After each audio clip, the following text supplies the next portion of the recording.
सूखे से जूझता गांव और दो दोस्त। गांव की मिट्टी से जुड़ी कहानियां हमेशा सादगी, मेहनत और संघर्ष की तस्वीर होती है।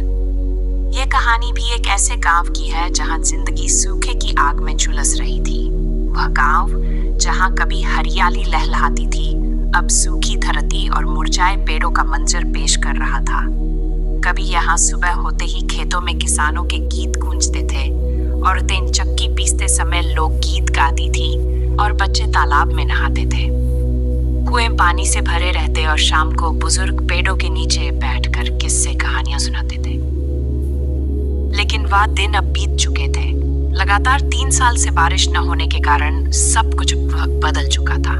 कुएं सूख चुके थे, जानवर एक एक कर मरने लगे थे और जमीन इतनी बंजर हो गई थी कि उसमें कोई बीज उगने की उम्मीद ही नहीं बची थी।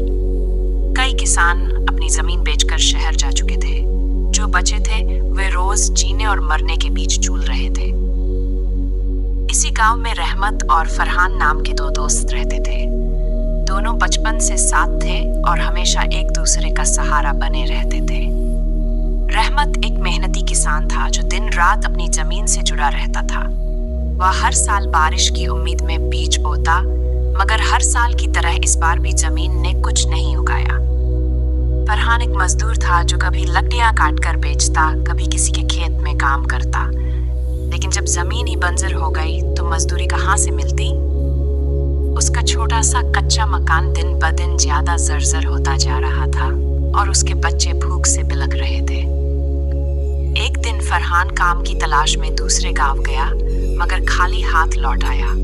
रास्ते में उसने सोचा, क्या हमें गांव छोड़ देना चाहिए? रहमत से यह सवाल पूछते हुए उसका दिल कांप गया। गांव छोड़ना आसान नहीं था, मगर भूख और प्यास की परीक्षा भी हद से ज्यादा बढ़ चुकी थी। गांव के बुजुर्गों ने चौपाल में एक बैठक बुलाई। वहां बहस छिड़ गई।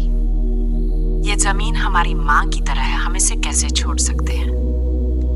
लेकिन माँ भी अगर भूखी हो तो क्या हम जिंदा रह पाएंगे?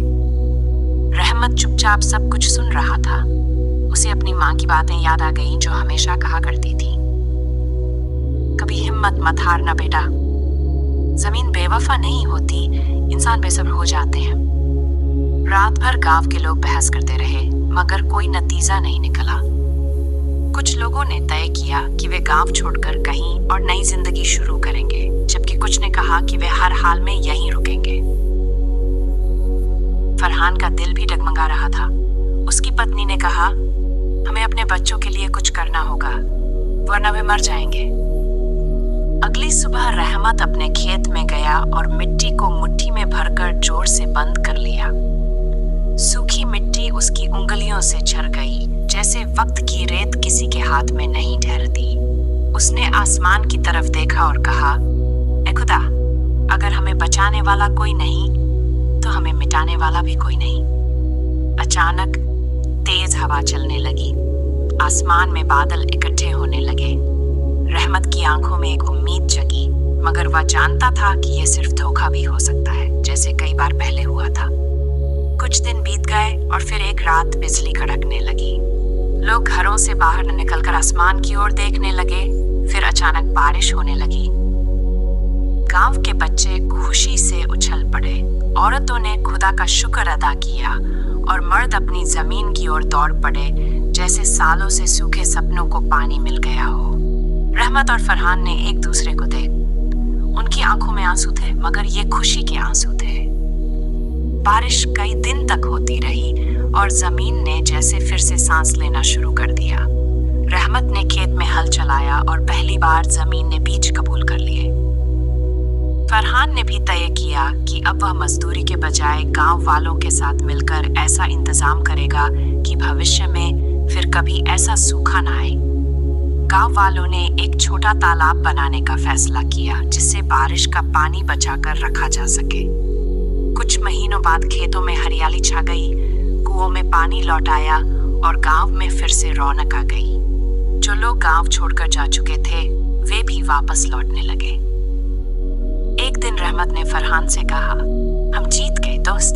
फरहान ने मुस्कुराकर जवाब दिया, हाँ, क्योंकि हमने हार नहीं मानी। यह कहानी सिर्फ सूखे की नहीं, बल्कि हौसले, मेहनत और उम्मीद की है।